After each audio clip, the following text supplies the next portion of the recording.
नामावली का जब गान करते हैं तो शिल्पिल्ले बाई का स्मरण आता है उसमें। सुत बिस दियो पूज शिल्पिल्ले भक्ति रशीली पाई। देखो कितना विश्वास होता है भक्त को, कैसा वो श्रद्धावान होता है। एक राजकुमारी और दूसरी एक जमींदार की पुत्री, दोनों को मित्रता थी। एक दिन राजा के यहां भगवत प्रेमी महात्मा आए। वो संत सेवी राजा थे। महात्मा जन आते रहते थे और महात्माओं का कार्य ही होता है निरंतर अपने प्रभु की सेवा और सुमिरन में मगन रहना। सेवा सुमिरन ये बहुत बड़ी सामर्थ्य है। अगर हम हर समय सेवा और सुमिरन में रहें तो कभी कोई माया प्रपंच हमें परास्त नहीं कर सकता। जहां हम सेवा सुमिरन से अलग हुए वहीं माया का प्रभाव पड़ता है। भगवान का शालिग्राम स्वरूप उनके पास था, खूब भाव से सेवा कर रहे थे। और नवीन अवस्था की कोमल हृदय वाली ये दोनों सखियां देख रही थी। इनके मन में आया ऐसे हम भी ठाकुर सेवा करेंगे। देखने से सुनने से हमारे हृदय में प्रभाव पड़ता है। गंदी बातें देखेंगे, गंदी बातें सुनेंगे, उसी का चिंतन होगा, हृदय गंदे आचरणों की प्रेरणा वाला बन जाएगा। अगर हम भागवतिक बातें सुनेंगे, भागवतिक दर्शन करेंगे तो भागवतिक चिंतन होगा, हृदय भागवतिक प्रेरणा वाला बन जाएगा। कई दिन संत भगवान रुके, रोज सेवा कीर्तन कथा, सरल हृदया। उन दोनों सखियों में बात आई कि चल करके संत भगवान से कहते हमको भी ठाकुर जी दीजिए। दोनों ने चरण पकड़कर प्रार्थना की, गुरुदेव हमारे हृदय में भी इच्छा हो रही कि हमें ठाकुर सेवा मिले। अब दोनों बच्चे ही थे। संत भगवान ने विचार किया सेवा पद्धति में बहुत सावधानी की आवश्यकता होती है। अभी ये बच्चे हैं, कहीं सेवा अपराध न बन जाए। सेवा अपराध भी होता है। उपासना में चलने वाले उपासक को सेवा अपराध और उप सेवा अपराध 32 ये 64, इन पर सावधान रहना चाहिए। ये गलती नहीं होनी चाहिए। जैसे आप ठाकुर सेवक हैं, अपने घर में सेवा विराजमान किए हुए हैं। अब जैसे आपको ठाकुर जी के दर्शन के लिए जाना है, जहां तक ठाकुर जी के दर्शन करने के लिए जाना है, हो सके तो पादुका न पहने, नंगे पैर दर्शन करने जाए। यदि आप में ऐसी सामर्थ्य नहीं है किसी कारण से, तो सीढ़ियों में पादुका नहीं पहनना चाहिए। जहां से मंदिर की सीढ़ियां हैं, पादुका उतार कर माथा रखकर सीढ़ी में फिर चढ़ना चाहिए। खड़ाओं या पादुका पहन करके श्री विग्रह के दर्शन करने के लिए जाने में फिर अपराध लगता है। अरे अपने मालिक के दर्शन करने जा रहे हैं, स्वामी के दर्शन करने जा रहे हैं, प्रभु के दर्शन करने जा रहे हैं, तो अपनी कुटिया से और मंदिर तक नंगे पैर जाना चाहिए। ये भावना रखनी चाहिए। भरत जी जा रहे हैं प्रभु के दर्शन करने के लिए, अयोध्या से पैदल ही चले थे, तो सुकुमार चरणारविंद तो बड़े बड़े फफोके छाले पड़ गए थे। वशिष्ठ जी ने देखा, सबने मिलकर भरत जी से कहा पालकी पे बैठ जाइए। तो उनका हाँ, मेरे प्रभु यहाँ नंगे पैर चले हैं और मैं पालकी पे बैठ जाऊं? उचित तो यह है कि अपने प्रभु के दर्शन के लिए मैं जा रहा हूं, तो जहां जहां प्रभु के चरण पड़े वहां मेरा शीश पड़े, अर्थात सिर भर जाऊं। उचित असमोरा सबते सेवक धर्म कठोरा। यहां मैं सर के बल चल के जाऊं पर असमर्थ हूं। तो आप कह रहे हैं पैर में छाले पड़ गए, आप सवारी में बैठ जाइए। ऐसा नहीं हो सकता। तो अपने प्रभु के दर्शन करने के लिए जब जाए तो हो सके, सामर्थ्य हो तो पादुका न पहने, कोई खड़ाऊं चप्पल जूता आदि ना पहने। अगर पहने हैं तो बस सीढ़ी तक ही पहन कर जाए, ऊपर सीढ़ियों के नहीं। इतने सुकुमार मत बनो, ये आग में जलाया जाएगा शरीर, ये गाड़ दिया जाएगा शरीर, इससे ज्यादा प्यार ना करो। अब इतना दृढ़ विश्वास कि ये बच्चे हैं, सेवा भाव कैसे पूर्ण कर पाएंगे? तो उन संत भगवान ने दोनों बच्चियों से कहा, आप कल ठाकुर जी लाएंगे, हम आपको दे देंगे। तो गांव में घूमे तो आसपास गोले गोले से पत्थर मिले, पत्थर लाए 2 और कहा कि ये लो तुम्हारे ठाकुर जी हैं। दोनों को दिया। देखो गुरु वचनों पर और गुरु प्रदत्त सेवा वस्तु पर कितना भाव होना चाहिए। उन्होंने दृढ़ विश्वास किया कि मुझे भगवान गुरुदेव ने दिया, ये भगवान है मेरे। दोनों ने अपने हृदय से लगाया। अब एक जमींदार की पुत्री थी, एक राजकुमारी, स्वर्ण के सिंहासन में, और उनका नाम रखा शिलपिल्ले ठाकुर। शिल मतलब पत्थर, तो उनका तुम्हारे ठाकुर का नाम शिलपिल्ले गोविंद है। दोनों सिंहासन पर रखकर आराधना करती, भाव प्रतिपल बढ़ता गया, नाम निरंतर जप। गुरु प्रदत्त ठाकुर पर विशेष चमत्कार हृदय में प्रकट होता है यदि उन्हीं की नियमावली से चलो। अपने मन से बाजार से खरीद लाए, विराजमान किए हैं, कभी सेवा की कभी नहीं की, वो भी अच्छा है, कम से कम भागवतिक भाव तो है। लेकिन सिद्धि जो प्राप्त होती है वो गुरु कृपा से, गुरु प्रदत्त ठाकुर से। जैसे धन्ना जी को भांग के बट्टे में ठाकुर जी प्रकाशित हो गए, गुरु प्रदत्त। अब ये सखियां जब बड़ी हुई तो इनके ब्याह की बात हुई। तो जो राजकुमारी थी उनका राजकुमार से किसी से ब्याह तय हुआ, ब्याह हो गया। अपने माता पिता से जब विदाई ली तो अपने ठाकुर जी को जो सिंहासन में थे, सिंहासन से एक सुंदर पेटी में से और गोद में रखकर, और अंदर ही अंदर जल रही है कि प्रभु मैंने प्रीतम आपको माना है, संसार के व्यवहार में ये प्रीतम बना हुआ है, पर प्रभु हमारे प्रीतम 2 नहीं हो सकते, हमने हृदय से आपको माना। इसी विचार में वो बड़ी उदास है।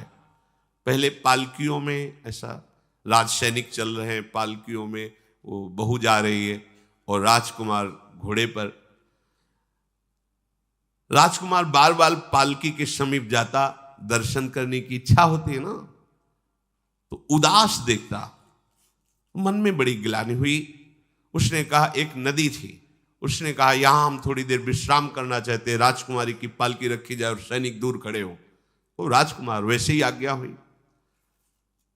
तो बात करना चाहते हैं पर वो ना देखती है और ना बात करती है, और इतना सुंदर रूप, क्योंकि ब्रह्मचारिणी और भगवत आराधना। अब उसके हृदय में जलन हुई कि ऐसा क्या है जो हमसे बात नहीं कर रही।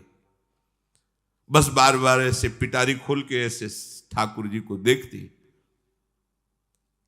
नाम जप और सेवा के प्रभाव से वो सिल नहीं रह गया था, वहां उसको सांवरे श्याम सुंदर की झांकी मिलती थी। जब अपने शिलपिल्ले ठाकुर जी को देखती तो ललित त्रिभंगी श्री लालजू महाराज श्याम सुंदर दिखाए, अत्यंत आसक्ति। गुरु प्रदत्त किसी भी शब्द में, किसी भी वस्तु में दिव्यता होती है, बस हमारी भावना होनी चाहिए। अरे बोले ये हम नहीं दे सकते, ये गुरु प्रदत्त है, नहीं हम प्राण दे सकते हैं, लेकिन ये नहीं। जिसका गुरु वचन पर, गुरु प्रदत्त वस्तु पर, गुरु प्रदत्त ठाकुर पर दृढ़ निष्ठा हो गई, वही सिद्ध हो जाता है। अब उसने समझ लिया कि पिटारी में जो कुछ है यही हमारे और राजकुमारी के बीच में बाधा है। 2-4 दासियों को बुलाया और कहा इनको बातों में उलझाओ, पिटारी पीछे हमें दो। वो प्रवीण दासियां उनको विनोद भाषा में, हंसी मजाक में बात, लेकिन वो उदासीन, धीरे से गोद में पेटी थी, ले ली, हम लिए हुए हैं, आप बातचीत में सारा, और पेटी उनको दे दी। राजकुमार ने राजकुमारी से कहा यही पेटी तो हमारे आपके बीच में बात, फेंक दी नदी में। अब तो जो उसके हृदय में पीड़ा हुई, भारी व्याकुलता। अब राजकुमार सैनिकों के साथ तुरंत पालकी उठवाई, महल ले गया। पर वो आसक्त है, इतनी सुंदर राजकुमारी, क्योंकि भागवतिक तेज से संपन्न में आकर्षण होता है।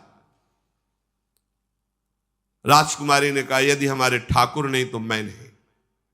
आज से अन्न जल त्याग, प्राण त्याग दूंगी अगर हमारे ठाकुर जी हमारे समीप नहीं तो। आज से अब एक बूंद पा कैसे पिए? अपने ठाकुर को भोग लगा के पाला है और ठाकुर जी फेंक दिए गए। भारी व्याकुलता, जैसे मीरा जी कहते, दृश्य बिन दुख न लागे नैन, न रात में नींद है न दिन में अन्न जल है, व्याकुलता। अब भयभीत हो गया राजकुमार। पूरा महल इस विषाद से हो गया कि अगर नवीन राजकुमारी प्राण त्याग देती है तो क्या होगा लोक समाज में, कि अभी नवीन राजकुमारी गई, ये लोग ऐसे निर्दयी हैं कि ऐसा व्यवहार किया कि उसने प्राण त्याग दिया। राजकुमार घुटने में आ गया। घुटने टेक कर राजकुमारी से कहा, मैं तुम्हें दुखी नहीं करना चाहता, पर मैं तुमको छोड़ भी नहीं सकता। अब हमें आप वो उपाय बताओ जिससे आप मुस्कुरा दो, आप प्रसन्न हो जाओ। तो उनका, हम अपने ठाकुर के बिना जीवित नहीं रह सकती। यदि आप हमें जीवित देखना चाहते तो हमारे ठाकुर जी ला के दो। ठाकुर जी को नदी में फेंक दिया था। पारिवारिक जनों के साथ राजकुमार उस नदी के तट पर गए और राजकुमारी से कहा, तुम्हें इतना प्रेम ठाकुर जी से, तो तुमसे ठाकुर जी कितना प्रेम करते हैं? अगर तुमसे ठाकुर जी प्रेम करते हैं तो मुझे प्रमाणित कर दो, तो मैं जीवन भर तुम्हारी आज्ञा में रहूंगा। अच्छा, तो तुम ये देखना चाहते हो कि ठाकुर जी हमसे कितना प्रेम करते हैं? हाथ फैलाया और आर्त भाव से पुकारा कि गोविंद, अब आपके बिना मैंने जीवित नहीं रहना। अंदर से जीव ही प्रार्थना की तो जल से सिंहासन सहित सिलपिल्ले भगवान जैसे कोई वायु के प्रवाह में आ रहा हो, ऐसे आए और छाती से चिपक गए। पूरा परिवार राजकुमार ये देख रहा था। हृदय से ठाकुर जी चिपक, जीवन भर के लिए दासत्व स्वीकार कर लिया और कहा, जैसी आप आज्ञा करोगे। जैसे मीरा जी, जब राणा जी से ब्याह हुआ तो प्रथम मिलन की रात में मीरा जी ने कहा, सावधान, तुम हमारे पति नहीं हो, मेरा सुहाग गिरधर से है, श्याम सुंदर ही मेरे पति हैं। व्यवहार में तुम पति बने हो। यदि हमारी बात समझ पा रहे हो तो जीवन में कभी हमारा स्पर्श मत करना। ये जीवन केवल गिरधर के लिए, दूसरे के लिए नहीं। उतर गए शैया से और जैसे सेवक होता है, बोले, अहो भाग्य, मुझे ये सौभाग्य मिला कि इतनी महाभाग्यवती की सेवा करने का।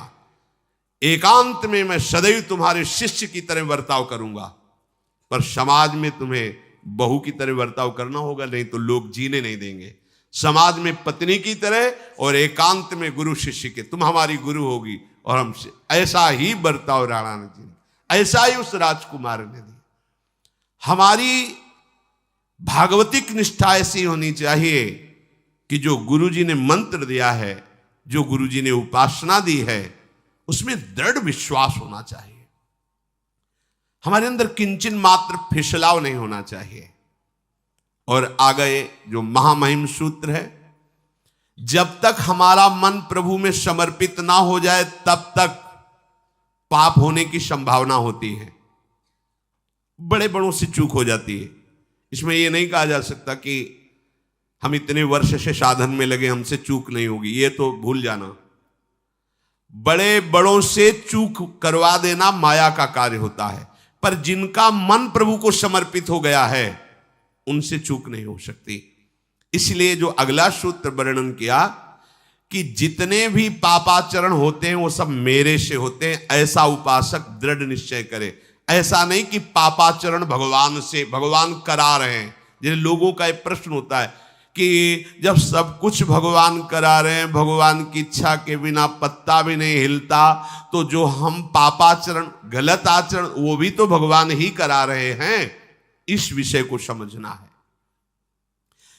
आज के समाज का जो मानसिक स्तर है, जब हम त्याग की बात करते हैं कि गंदे आचरण नहीं करने चाहिए, तो जो समझाया जाता है और जो समझ है आज की आधुनिक, वो ये समझ है कुछ ऐसे जनों ने ये निर्धारित भी किया है कि बहुत भोग कर लेने पर फिर समाधि की प्राप्ति होती है। अगर ऐसा होता तो लाखों लोग समाधि को प्राप्त होते, लाखों लोग बिना साधना के। क्यों? बचपन से लेकर के पूरे जीवन तक भोग ही भोग रहे, सब समाधि में पहुंच जाते।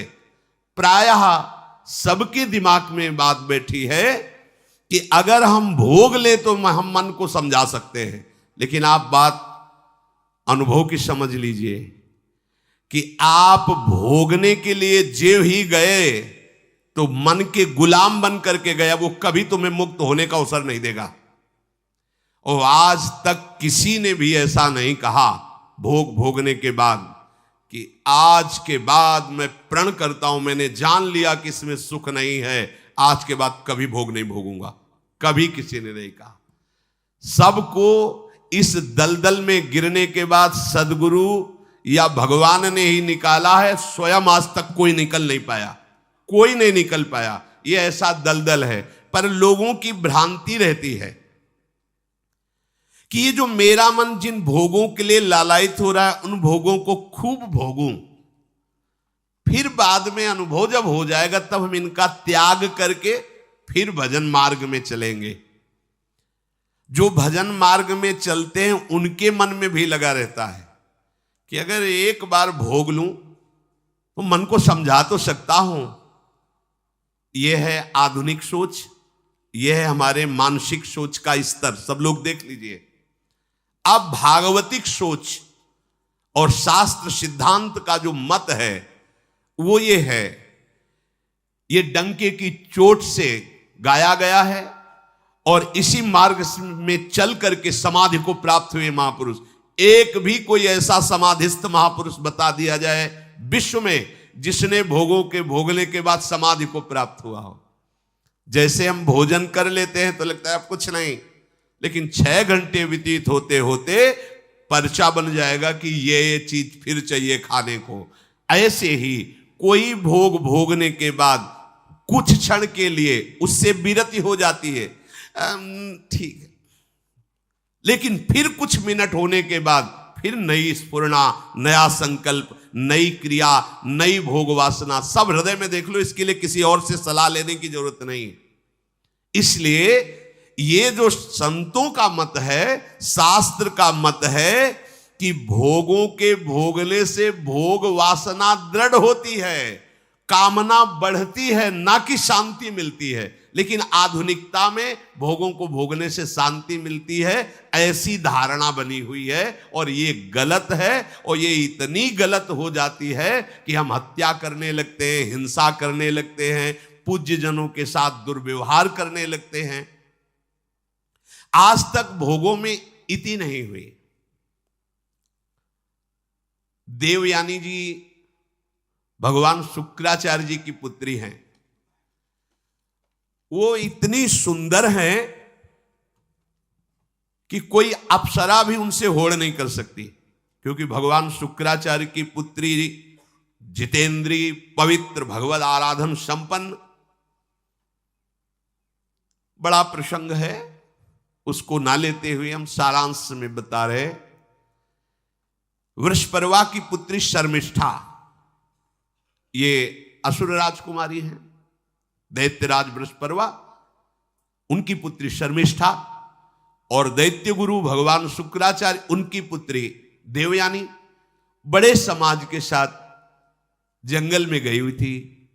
एक बड़ा दिव्य सरोवर था, तुलसी में सब राजकुमारियां स्नान कर रही थी। अचानक वहां से कोई महात्मा निकले तो जल्दी में सबने वस्त्र धारण किए। तो शर्मिष्ठा के वस्त्र देवयानी ने और देवयानी के वस्त्र शर्मिष्ठा, वो महात्मा निकल गए। वहां कोई उनको टिकना तो था नहीं। देवयानी ने देखा कि मेरे पवित्र वस्त्र, देवयानी ने वस्त्र धारण नहीं किया शर्मिष्ठा के। जब वो महात्मा चले तो देखा कि हमारे वस्त्र राजपुत्री शर्मिष्ठा धारण किए। तो उनका, तुझे पता है मेरे वस्त्रों को स्पर्श करने का भी तेरे को अधिकार नहीं, तूने धारण कैसे कर लिया? तो उनका, ज्यादा मत बोल, इतना गुमान करके मत बोल। जैसे सब सेवक पलते हैं मेरे महाराज से, ऐसे तेरा पिता और तू भी मेरे महाराज के द्वारा ही पोषित है, क्योंकि वो तो राजा है, सारी सेवाएं वही देते हैं। ऐसा नहीं बोलना चाहिए, क्योंकि गुरु पुत्री है, आचार्य पुत्री है और सम्माननीय है, पर ऐसा वो बोल गई शर्मिष्ठा। देवयानी ने कहा तुझे पता है अगर मेरे पिता की दृष्टि बदल जाए तो 2 मिनट में देवता तेरे पिता सहित संपूर्ण राज्य को नष्ट कर देंगे। मेरे पिताजी के भय से ही देवता आक्रमण नहीं कर। शुक्राचार्य मंत्रवेत्ता है। ज्यादा बात बढ़ गई तो राजकुमारी का शासन चलता है। उसने कहा इस गुरुपुत्री को उठाकर कुएं में डाल दिया जाए, और उस समय वस्त्र धारण नहीं की हुई थी, उनको उसी स्थिति में डाल दिया गया और वो चली गई। उसी समय शिकार खेलने के लिए महाराज ययाति चक्रवर्ती सम्राट तो आवाज सुनी। सैनिकों ने बताया कि कोई देवपुत्री है, दिव्य तेज प्रकाशित हो रहा है उनके शरीर से, और दूर से देखा है ऐसा लग रहा है कि शायद वो वस्त्रहीन भी हैं। उन्होंने कहा तुम लोग दूर जाओ, और स्वयं महाराज ययाति गए और उनको तो जब हाथ पकड़ के निकाला और अपने वस्त्र से उनको आवेष्टित किया तो उन्होंने कहा कि हमारी आर्य मर्यादा है, एक बार आपने हमारे शरीर को देख लिया और हमारे हाथ को पकड़ लिया, अब आप हमारे जीवन भर के लिए पति स्वरूप हैं, स्वीकार कीजिए। तो उन्होंने कहा कि देवपुत्री मैं तो आपका परिचय भी नहीं जानता हूं, आप कौन हैं? तो उन्होंने कहा भगवान शुक्राचार्य की पुत्री देवयानी। घुटने पे हो गए तत्काल। उन्होंने कहा इतने बड़े महापुरुष की पुत्री के साथ मैं ब्याह कर सकूं, मेरी सामर्थ्य नहीं, क्योंकि मैं क्षत्रिय कुल में प्रकट हुआ राज परिवार से हूं, और वो तो देवताओं के द्वारा भी वंदनीय है शुक्राचार्य जी। तो उनका आप निश्चिंत रहो, ये विषय मैं संभालूंगी, पर आप मेरे पति हैं, ये स्वीकार कीजिए। बोले यदि शुक्राचार्य जी इस पर राजी हैं तो हम ये बात स्वीकार करते हैं। शुक्राचार्य जी विलंब होने के कारण व्याकुल ही थे। देवयानी जी ययाति जी को लेके गई, बड़ा प्रसंग है, पर उन्होंने कहा जब आप राजी हैं तो हम राजी हैं। शुक्राचार्य जी राजी हुए और वृषपर्वा को सूचना दिया कि मैं तुम्हारे राज्य को त्याग कर जा रहा हूं। वो तो तत्काल आकर चरणों में गिरे, महाराज आपके बिना मेरा अस्तित्व क्या है, आप कैसे राजी हो सकते हो? बोले मेरी पुत्री को दिगंबर करके कुएं में डाल दिया गया, मैं इस अपराध से बिल्कुल तुम्हें माफ नहीं कर सकता। बोले कोई उपाय? तो बोले देवयानी बोले। तो देवयानी ने कहा तुम्हारी पुत्री हमारी दासी होकर चले तो मैं तुम्हें क्षमा कर दूंगी। बोले बिल्कुल ठीक, तथास्तु। पूरे राज्य की रक्षा के लिए राजकुमारी शर्मिष्ठा को देवयानी की दासी भाव में अब महाराज ययाति के महल पे पहुंचे। देवयानी ने कहा कि ये जो दासी भाव में आई हुई हैं ये सर्वांग सुंदरी हैं, और आपका कभी मन उधर चलना भी नहीं चाहिए, अगर चलेगा तो आप हमारे दंड के पात्र बन जाएंगे।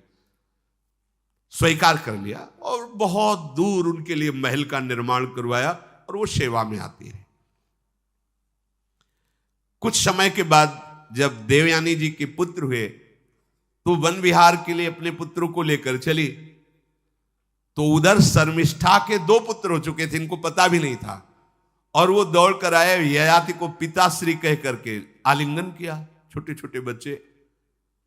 देवयानी ने कहा कि हमने कहा था तुम्हें देखना भी नहीं है, और किसके पुत्र हैं? शर्मिष्ठा मुस्कुरा रही थी।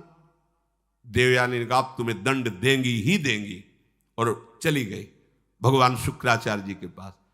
ययाति भयभीत होकर के गए और शुक्राचार्य से प्रार्थना करे क्षमा कीजिए मुझसे गलती हो गई। और शर्मिष्ठा से ऐसे नहीं मिले। शर्मिष्ठा ने कहा था कि आप जानते हैं कि मैं दासी नहीं हूं, मैं राजकुमारी हूं, ईर्ष्यावश दासी बना करके लाई गई हूं, और मेरी सखी के पति हो इसलिए आप मेरे भी पति हो, मेरा अधिकार है आपसे संतान उत्पन्न करने का, शास्त्रीय सिद्धांत है। शुक्राचार्य जी ने कहा कि जो देवयानी कहेंगी वही हम मानेंगे, क्योंकि मेरी पुत्री है। क्या चाहती हो? तो बोले पुरुषत्व से इनको हीन कर दो। गुस्सा में आके शुक्राचार्य जी ने कहा तथास्तु। उसी समय महाराज ययाति पुरुषत्व से हीन हो गए और वृद्धावस्था छा गई शरीर में। अब ययाति ने कहा अब सुखी रहोगी तुम। तब देवयानी को भी होश आया कि ये तो क्या हमने अपना ही सर्वनाश कर लिया। कहा पिताजी अब इसका सुधार कैसे होगा? तो बोले जो पुत्र अपनी यौवन अवस्था दे देगा वही यौवन अवस्था इनके ऊपर आ जाएगी, वृद्धावस्था उसके पास चली जाएगी। महाराज ययाति ने अपने बड़े पुत्र यदु जी से कहा, तो उन्होंने कहा इसका प्रयोग कहां होगा? मां के साथ कदापि नहीं। मेरी यौवन अवस्था का प्रयोग मेरी मां के साथ कदापि नहीं, क्योंकि वो बड़े ज्ञानी महात्मा, इन्हीं के वंश में भगवान श्री कृष्ण का प्रादुर्भाव हुआ, इसलिए यदुवंशी कहे गए। सबसे छोटे, शायद उनका नाम पुरु ऐसा कुछ, उन्होंने कहा ये जीवन पिता का दिया हुआ है, इस पर पूरा अधिकार है, आप स्वीकार कीजिए। तत्काल वो वृद्ध हो गए, वो जवान हो गए। कई हजार वर्ष तक उन्होंने अपने पुत्र की आयु का विषयों में सेवन किया। फिर उनके मन में एक दिन बहुत घृणा हुई, धिक्कार है मेरे जीवन को और धिक्कार है इस भोगा शक्ति को। अपनी आयु तो गंवा ही दी, अपने पुत्र की भी आयु गंवा दी, फिर भी वैसे ही भोग वासना। तो उन्होंने सबको शिक्षा देने के लिए बात कही, यत् पृथिव्यां व्रीहि यवं हिरण्यं पशवः स्त्रियः न दुह्यन्ति मनः प्रीतिं पुंसः कामहतस्य ते न जातु कामः कामानाम् उपभोगेन साम्यति हविषा कृष्णवर्तमेव भूय एवाभिवर्धते यदा न कुरुते भावं सर्वभूतेष्वमङ्गलं समदृष्टेस्तदा पुंसः सर्वा सुखमया दिशा या दुस्त्यजा दुर्मति भीर्जीर्यतो या न जीर्यते ताम तृष्णा दुःख निवहाम शर्म कामो द्रुतम त्यजेत। जिसका हृदय काम से व्याकुल हो गया है उसको त्रिभुवन की सारी सुंदरी स्त्रियां दे दी जाएं, जौ धान स्वर्ण पशु सब वैभव, तो भी वो कभी तृप्त नहीं हो सकता। ये महाराज ययाति का अनुभव। त्रिभुवन की विषय भोग भोगने से भोग वासना शांत नहीं होती, वरम और प्रबल हो जाती है। जैसे घी की आहुति डालने पर आग भड़क उठती है, वैसे ही भोगों को भोगते ही रहने पर भोग वासनाएं प्रबल रूप धारण कर लेती और वो इतना कमजोर हो जाता है कि सोचता है मैं इसके बिना जी नहीं सकता।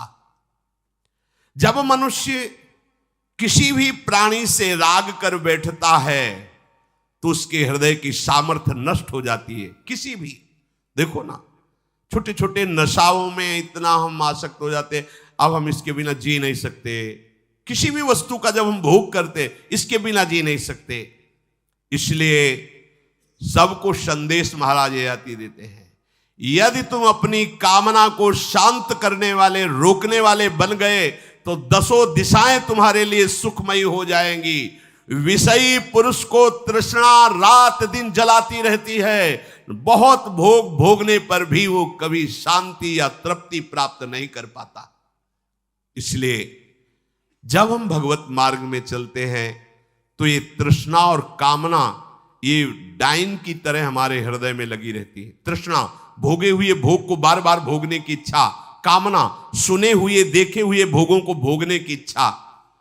तो उपासक जब तक अपने मन को प्रभु में नहीं दे पाता तब तक मन ये धोखा दे देता है। इसलिए बहुत सावधान रहना चाहिए। प्रभु की शरण में हो करके नाम जप करो और सदैव गुरुजनों की आज्ञा पर रहो, तो ये काम, कामना, वासना, ममता, आसक्ति, राग, द्वेष ये तुम्हें बांध नहीं पाएंगे। इनकी कृपा से आपको भगवत साक्षात्कार हो जाएगा। गुरु वाणी, संतों की वाणी, ये हमारा जीवन बन जाए। अगर ये जीवन नहीं है तो फिर मन हमें ऐसी जगह फंसा देगा जहां से हम निकल नहीं पाएंगे। इसलिए सावधान होकर जीवन व्यतीत कीजिए। बड़ा अमूल्य जीवन है, अमूल्य जीवन का लाभ है भगवत प्राप्ति, भगवत साक्षात्कार। श्री राधा वल्लभ लाल।